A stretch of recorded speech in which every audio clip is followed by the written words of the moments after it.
कोई एक जवाई है जो जुल्म करता है, 4 बेटियां 3 बेटियां हैं, 2 के शौहर अच्छा चलते हैं अपनी बीवियों से, एक का नहीं चलता है, तो अपने खानदान वाले खुद उठ के नहीं बोले बदबख्त हम जो भी हैं, हम भी तो क्या हैं, बेटियां लेके आए हैं, तू कौन सा बड़ा अल्लाह ऊपर से नाजिल हो गया है।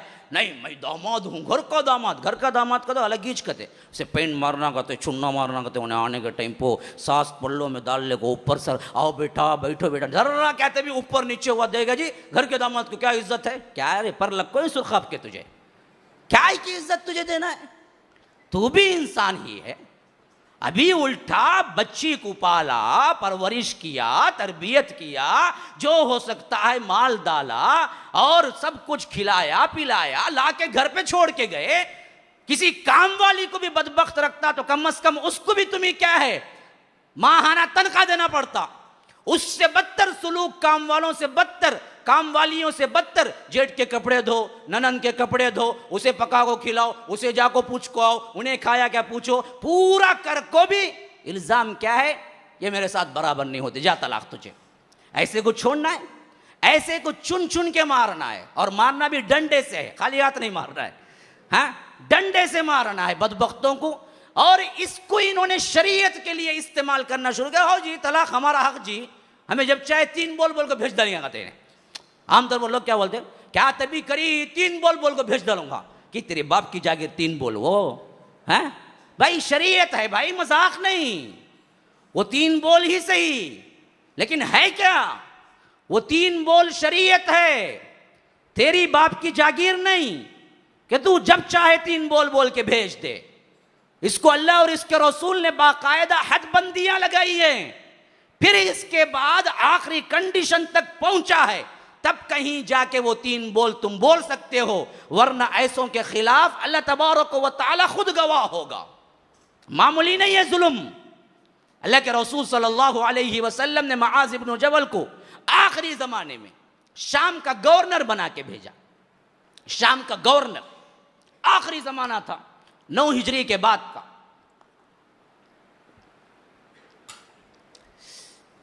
अल्लाह के रसूल पैदल चले, हजरत मुआज़ इब्न जबल सवार थे। कहा कि अल्लाह के रसूल ये कैसी बेअदबी है, मैं सवार आप पैदल, या तो इजाजत दीजिए मैं उतर जाता हूं, या तो आप भी सवार हो जाइए, या आप सवार हो जाए मैं पैदल चलता हूं। कहा कि नहीं मुआज़, अल्लाह की राह में चंद नेकियां लेने का मुझे मौका मिला है तो मैं क्यों ना छोड़ दूं। रसूल जैसी शख्सियत मुआज़ की बात पकड़े चल रहे थे। अल्लाह के रसूल ने इजाज़त नहीं दी उतरने की, मुआज़ तुम बैठे रहो। यहाँ तक कि मदीने का बॉर्डर आ गया, यहाँ से अब शाम को निकलने वाले थे, और रिकाब में जहाँ पर क्या है घोड़े के ऊपर रख के पाँव रख के चढ़ा जाता है उसे बोलते हैं रिकाब। जिस तरह क्या है गाड़ियों के लिए सीढ़ियाँ होती हैं, उसी तरह घोड़ों पे क्या होता है उनके जीन के साथ रिकाब होता है जिसमें पाँव रख के चढ़ते हैं। जब वहाँ तक पोजीशन आ गई और वो चढ़ के जाने लगे और अल्लाह के रसूल उन्हें बाग छोड़ के जाने लगे, कहा मुआज़ एक नसीहत करता हूँ याद रखो, क्योंकि मैं समझता हूँ कि अगली मर्तबा जब तुम शाम से लौटोगे तो शायद मैं नहीं रहूँगा, मेरी कब्र पर से गुजरोगे। हज़रत मुआज़ धार धार रोने लगे। अल्लाह के रसूल ऐसे वक्त में मुझे जुदा करते हैं आप, मेरी तो शदीद ख्वाहिश है कि मैं आपके साथ रहूँ। आप कहते हैं कि आपकी क्या है वफ़ात भी करीब है और मैं अगली बार आपको नहीं देख सकूँगा, और ऐसी हालत में आप कहते हैं कि शाम का गवर्नर बन के जाओ, मुझे नहीं चाहिए, लेकिन रसूल मैं आपके साथ रहता हूँ। कहा कि नहीं मुआज़, मेरा हुक्म यही है कि तुम जाओ। तो मुआज़ ने क्या है पत्थर की तरह अपने दिल को बांध लिया। फिर ऐसे वक्त में अल्लाह के रसूल ने कहा कि मुआज़ एक आखिरी वसीयत तुम्हें मैं करता हूँ, जहन में रखना, क्योंकि तुम गवर्नर बन के जा रहे हो, बड़े बन के जा रहे हो, सब तुम्हारे माते हती में होंगे, तुम्हारे पास पावर है। अब देखो याद रखो, इय्याका व दाअवतल मज़लूम फ़इन्न बैनहु व बैनल्लाहि हिजाब।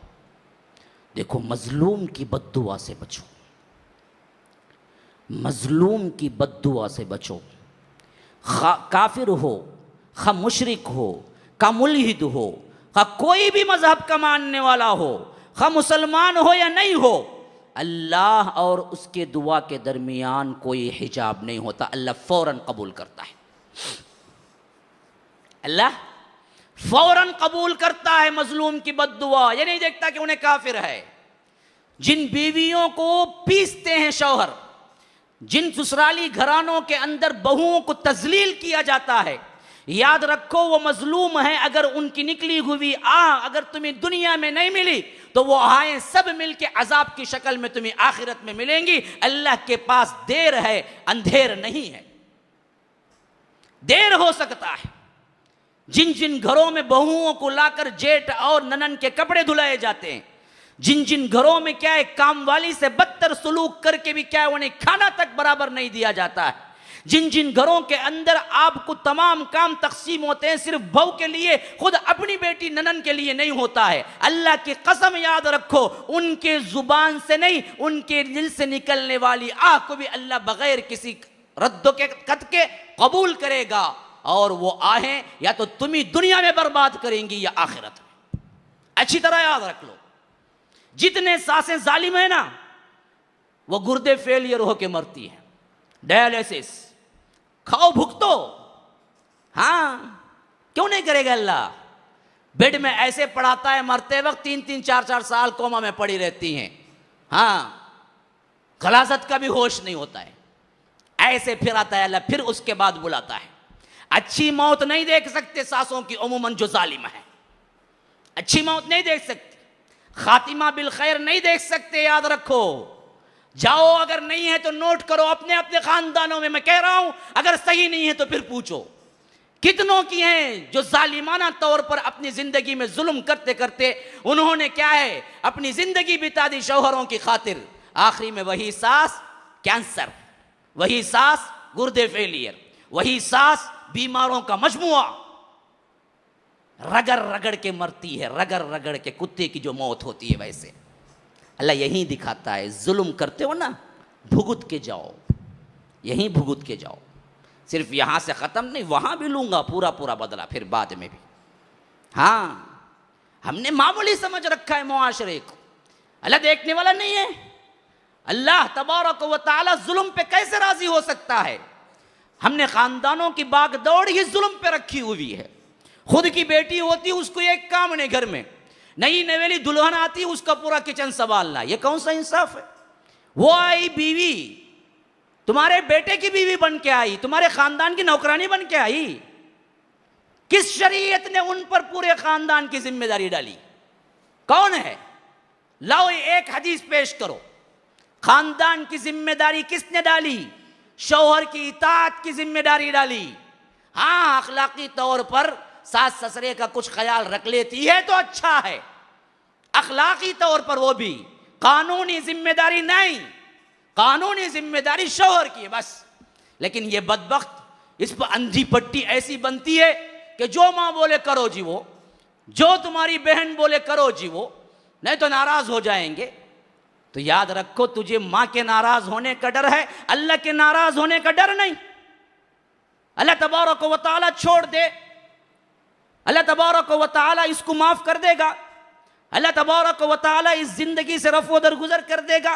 नहीं, अल्लाह अपने तौर पर कोताही गुनाह होता है तो माफ कर सकता है।